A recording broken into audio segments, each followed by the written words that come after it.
السلام علیکم ویورز، آج کا پہلا سوال ہے کہ پوری دنیا اس وقت فلسطین پہ ہونے والے مظالم دیکھ رہی ہے اور اکثریت چپ ہے۔ سب سے پہلے ترک صدر اور اب عمران خان نے بھی کہہ دیا ہے کہ ہم فلسطین کے ساتھ ہیں۔ میرا سوال یہ ہے کہ کیا اسلامی لیڈر صرف زبانی کلامی ہی فلسطین کا ساتھ دیتے رہیں گے یا پھر عملاً بھی ان کے لیے کچھ کیا جائے گا؟ کب تک مظلوم اور نہتے فلسطینی ایسے ظلم سہتے رہیں گے؟ یاور حسین صاحب، ایک بات دھیان میں رکھیں، قرآن ایک وزڈم ہمیں بتاتی ہے بے شک تم غالب آؤ گے اگر تم مومن ہو۔ یہ اگر بہت بڑا ہے۔ اگر ہم واقعی مومن ہوتے تو ہم غالب ہوتے، مغلوب نہیں، پہلی بات۔ دوسری بات یہ کہ علامہ اقبال صاحب اشروں پہلے یہ بات کر گئے، ہے جرم ضعیفی کی سزا مرگ مفاجات، اور ضعیفی کی، ضعف کی، کمزوری کی ایک بھی ایسی قسم نہیں ہے جو عالم اسلام پہ طاری نہ ہو۔ فلسطینی ہوں یا کشمیری ہوں، ان کے لیے ہمارے دل میں درد، محبت اپنی جگہ پہ ایک ریالٹی ہے، لیکن مجھے ایک بات بتائیں، اس طرح کیوں نہیں تڑپتے کبھی ہم لوگ ان کروڑوں لوگوں پہ جو پاکستان میں خط غربت پہ کیڑوں مکوڑوں کی طرح رینگ رہے ہیں؟ وہ لاتعداد لوگ جو بچے مار دیتے ہیں، اپنے خودکشیاں کر لیتے ہیں پاکستان میں رہتے ہوئے، جنہیں بنیادی ضروریات زندگی تو چھوڑیں، پینے کا صاف پانی تک آرسینک ملا، زہر ملا پانی پینے پہ وہ مجبور۔ تو اگر میرے ہی ملک میں میرے ہی ہموطنوں اور کروڑوں کے ساتھ سے بچے اسکول سے باہر دھکے کھا رہے ہیں، چائلڈ لیبر کر رہے ہیں، مجھ سے تو یہ نہیں سنبھالا جا رہا بھائی۔ میں نے کشمیریوں اور فلسطینیوں کے لیے، سوائے یہ جو آپ نے بات کی ہے کہ زبانی کلامی، بس زبانی کلامی ہو سکتا ہے، اور آپ بتائیں، میں اس کی گردان کرنا شروع کر دوں گا، اس کی تکرار کرنا شروع کر دوں گا۔ اگر آپ کے ذہن میں کوئی تجویز ہے تو مجھے بتائیں، اس کے علاوہ کیا کر سکتے ہیں آپ؟ اور یہ سزا ہے، جرم ضعیفی، اس جرم کی سزا ہے۔ کمال دیکھیں آپ، جن مسلمان ملکوں کو بے تحاشا پیسہ اللہ پاک نے تیل کی صورت میں دے دیا، کمال یہ ہے وہ تیل بھی نکالنے والے وہی لوگ ہیں جن کے ساتھ ہمارا ایک کمپٹیشن ہے، اور ان لوگوں نے پیسے کے ضیاع میں کوئی کسر چھوڑی ہو تو مجھے بتائیں۔ لیکن کیا زندگی میں ترقی، کیا مسلمان کی معراج یہ ہے کہ آپ برج بنائیں یا آپ بڑے بڑے کوئی پیلسز یا بلڈنگز یا بڑا کوئی عالی شان انفراسٹرکچر؟ بے شمار اسلامی عرب ملک ہیں جو بے شمار نہ صحیح، 2-3 تو ہیں جو ٹورسٹ کے لیے آئیڈیل ریزورٹس کا کام دے رہے ہیں، لیکن ہاؤسز آف کارڈز ہیں، یہ تاش کے پتوں کے محل ہیں۔ کل کلاں جب تیل ختم ہو جائے گا اس کے 20, 30, 40, 50 سال بعد، کمال ہے اتنا کچھ کرنے کے بعد نہ کو بڑا سائنسدان پیدا کر سکے اپنا کسی بھی فیلڈ کا، نہ کو بڑا شاعر، نہ کو بڑا ادیب، نہ کو بڑا مفکر، نہ کو بڑا مصور۔ یہ تو حال ہے ہم لوگوں کا۔ تو قدم قدم پہ آج کن لوگوں کے مقروض ہیں آپ؟ کون لوگ ہیں جو آپ کو ٹرمز ڈکٹیٹ کرا رہے ہیں؟ تو ایسے میں جو اپنے پیروں پہ نہیں کھڑا وہ کسی اور کو کیا سہارا دے گا؟ باقی ساری جذباتی لین دین ہے، وہ آپ بھی کر رہے ہیں، میں بھی کرتا ہوں۔ حقائق یہی ہیں، کسی کو پسند آئے نہ آئے اس سے کوئی فرق نہیں پڑے گا۔ Thank you very much. Faizan Haroon sahab وہ کہتے ہیں جی کہ حدیبیہ پیپر مل کیس میں اسحاق ڈار نے اعترافی بیان بھی دیا تھا کہ شریف برادران نے غیر قانونی طریقے سے رقم اکٹھی کی. پہلے اس کیس کا کچھ نہیں بنا. آج حدیبیہ پیپر مل کا کیس دوبارہ کھلنے جا رہا ہے. حکومت نے تیاریاں شروع کر دی ہیں. کیا کوئی نتیجہ نکلے گا یا اس دفعہ پھر سے اسے سیاست کی بھینٹ چڑھا دیا جائے گا؟ فیضان ہارون صاحب، اگر آپ میرے کالم پڑھتے ہو، یہ جب تک دیکھیں جزوی طور پہ کاسمیٹک سرجری، آرائشی زیبائشی قسم کی تبدیلیاں، ان سے تو مسئلے حل نہیں ہونے. جب تک یہ نظام مکمل طور پہ، جس ملک کا پرائم منسٹر کہہ رہا ہو کہ یہاں کا نظام انصاف جو ہے وہ طاقتور کو سزا نہیں دے سکتا، اس کے بعد وہ کسر رہ جاتی ہے تو آپ مجھے بتا دیں. سو آئی ایم سوری، آئی کی ناٹ آنسر. میں نہیں پریڈکٹ کر سکتا کہ کیا ہوگا. امید ہی کی جا سکتی ہے. جیسے وہ پہلے بچ بچا کے نکل گئے تھے، کبھی جدہ نکل گئے، کبھی ادھر نکل گئے، کبھی ادھر نکل گئے. تو پاکستان کا تو نظام انصاف جو آپ کے بھی سامنے ہے، میرے بھی سامنے ہے، اس میں پریڈکٹ کچھ نہیں کر سکتا. اقبال صاحب ہیں، وہ کہتے ہیں کہ جی مولانا فضل الرحمان نے اعلان کیا ہے کہ وہ ملک گیر مظاہرے کرنے جا رہے ہیں، اور وہ بھی عید کے فوراً بعد.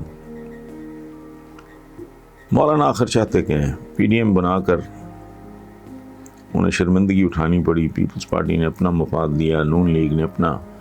یہ تو بس منہ ہی دیکھتے رہ گئے ہیں. اب کیا چاہتے ہیں؟ دیکھیں، یہ حکومت کے لیے تو یہ کوئی لمبی چوڑی وہ پیدا نہیں کر سکتے پرابلم. حکومت کو اگر وہ خطرہ ہو سکتا ہے تو اپنی کارکردگی اور اپنی حرکتوں کی وجہ سے. رہ گیا پی ڈی ایم، تو یہ کل بھی پولیو زدہ تھا، آج بھی پولیو زدہ ہے. اس لیے ان کو آپ سیریسلی اگر نہ ہی لیں تو بہتر ہوگا. کبھی مسجد اقصیٰ کو نقصان پہنچا کے، کبھی فلسطینیوں پہ ظلم کر کے، کبھی نبی پاک صلی اللہ علیہ وسلم کے خاکے بنا کے اسلام کی توہین کی جا رہی ہے. ہم کوئی صلاح الدین ایوبی، طارق بن زیاد، نور الدین زنگی جیسے لوگ پیدا کیوں نہیں کر رہے ہیں؟ شاہ صاحب، مجھے نہیں پتا آپ کی ایج کتنی ہے، آپ اسٹوڈنٹ ہو یا پریکٹیکل لائف میں آپ آ گئے ہو. ایک بات میں آپ کو بتاؤں، یہی ہماری ویسے بربادی کا سبب بھی ہے. یہ اب طارق بن زیاد، صلاح الدین ایوبی، نور الدین زنگی، ٹیپو سلطان، امیر تیمور جیسے لوگوں کا، سلمان، یہ زمانہ نہیں ہے. 10 کروڑ نور الدین زنگی اور صلاح الدین ایوبی اکٹھے ہو جائیں، ذرا وقت نے پہنی ہوں، انہوں نے خود چڑھائے میں ہوں. ایک چول سا گورا، کمزور سا، ماڑکو سا، وہ وائس کمانڈ یا ایک بٹن دبائے گا، اوپر سے ایک بم آئے گا، کچھ بھی باقی نہیں بچے گا. ہیروشیما ناگاساکی تہس نہس ہو کے رہ گئے تھے وہ شہر. اور وہ تو کھلونے تھے. ایک کا نام تھا لٹل بوائے جو ایٹم بم یوز ہوا، دوسرے کا نام تھا فیٹ مین. وہ کھلونے تھے. یہ زمانہ اب جنگجوؤں کا نہیں ہے، یہ مسل کا نہیں، یہ عقل کا زمانہ ہے. یہ آج کا جو جنگجو ہے وہ سٹیفن ہاکنگ کی طرح، اس سے آنکھ نہیں جھپکی جاتی یا بولا بھی نہیں جاتا، اور وہ ٹیڑھا میڑھا سا ہو کے بیچارہ ویل چیئر پہ پڑا ہوتا تھا. آج کا جنگجو وہ ہے. آج کا میدان جنگ علم ہے، سائنس اور ٹیکنالوجی کے میدان میں. آج کے جو ہیروز ہیں وہ لیبارٹریز میں، تجربہ گاہوں میں ہیں، وہاں تیار ہوں گے. یہاں وہ 10 کروڑ ہرکولیس بھی پھر رہا ہو، اس کی کیا حیثیت ہے؟ ایک بٹن کی مار نہیں وہ. اور اس بٹن چاہے وہ بالکل ہی کو کانگڑی سا بندہ ہو، ایک بٹن دبانا ہے، کہانی ختم ہو جانی ہے. اور اتنا خوفناک ہتھیار ہے. آپ تو پاکستان بننے سے پہلے سیکنڈ ورلڈ وار میں جو ہیروشیما ناگاساکی جاپنیز جو 2 شہر تھے، ان پہ جو 2 بمبس گرائے گئے تھے، وہ تو ان کے مقابلے پہ کھلونے بھی نہیں تھے. انہوں نے راک کے ڈھیر میں ودن سیکنڈز تبدیل کر کے رکھ دیے 2 شہر. تو یہ آپ یہ بند کر دیں، یہ جو سوچ ہے نا ہماری کو صلاح الدین ایوبی تو کوئی ظہیر الدین بابر تو کوئی امیر تیمور اور کوئی طارق بن زیاد، یہ طارق بن زیادوں کا زمانہ وقت بدل گیا ہے، اس لیے علم مومن کی کھوئی ہوئی میراث ہے، صدیوں پہلے میں بتایا گیا تھا۔ تو علم سائنس کا علم ہے، یہ بھی ذہن میں رکھیں آپ، قدرت کی پہیلیوں کو بوجھنے کا نام علم ہے، اور ہنر سائنس اور ٹیکنالوجی کا ترجمہ ہے علم اور ہنر۔ اس کے معاملے میں پیدل ہے پورا عالم اسلام، تو سوائے بڑھ کے مارنے کے اور کر کیا سکتے ہیں۔ تو نور الدین زنگی وغیرہ کا زمانہ نہیں ہے، ان لوگوں کا انتظار نہ کریں آپ۔ حسین چٹھا ہیں جی، انہوں نے شہر کا نام نہیں لکھا، وہ اس ملک کے جانے پہچانے بڑا لمبا سوال ہے، ان کی چوریوں، ڈاکوں، جھوٹ، تضادات، ان کا ذکر کر کے وہ کہتے ہیں کہ ان لوگوں کے لیے ایک الگ عدالت کیوں نہ بنائی جائے اور اس کو چین کے کنٹرول میں دے دیا جائے، نیب کو اور انکم ٹیکس کو بھی چائنا کے کنٹرول میں دے دیا جائے، اور وہی سزائیں ہوں جو چائنا میں ہوتی ہیں۔ آپ اس پہ کیا کہتے ہیں؟ افتخار حسین چٹھا صاحب، بات تو آپ کی بڑی دل کو لگتی ہے، لیکن شاید یہ ممکن نہیں ہے۔ آپ دعا کریں اللہ اس ملک کی کہ جو کرتے دھرتے ہیں ان کو یہ عقل دے، یہ ہوش دے، یہ خیال دے کہ موجودہ نظام میں کوئی بہتری کی گنجائش نہیں ہے عوام کے لیے، یہ چند سانپوں اور اژدہوں کو ہی پالنے کے لیے وضع کیا گیا تھا، انہی کو پال رہا ہے۔ پاکستان کو چلانے کے لیے لانگ ٹرم پلاننگ کی آپ بات کرتے ہیں کہ 10 سے 15 سال کا روڈ میپ ہو، پاپولیشن مینجمنٹ سے لے کے پرائمری ایجوکیشن ترجیحات ہوں، اقتصاد واقعی بے رحم ہو، وغیرہ وغیرہ۔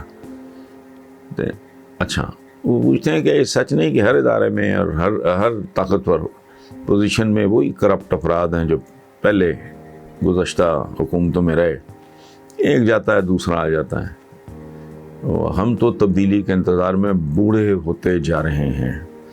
اسماعیل احمد صاحب، آپ بوڑھے ہوتے جا رہے ہیں، میں بوڑھا ہو چکا ہوں۔ آپ تو بھی ہونے کے پروسیس میں ہیں نا، تو آپ اتنا فرسٹریٹ ہو گئے، اور آپ کی فرسٹریشن بالکل 100% جائز بھی ہے۔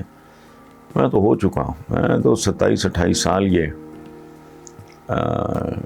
جو بڑا موٹا ہم حصہ ڈال سکتے تھے اویئرنیس میں، بتانے میں، تھرڈ فورس پیدا کرنے میں، اس وقت تو پی ٹی آئی کا کوئی نام و نشان بھی نہیں تھا۔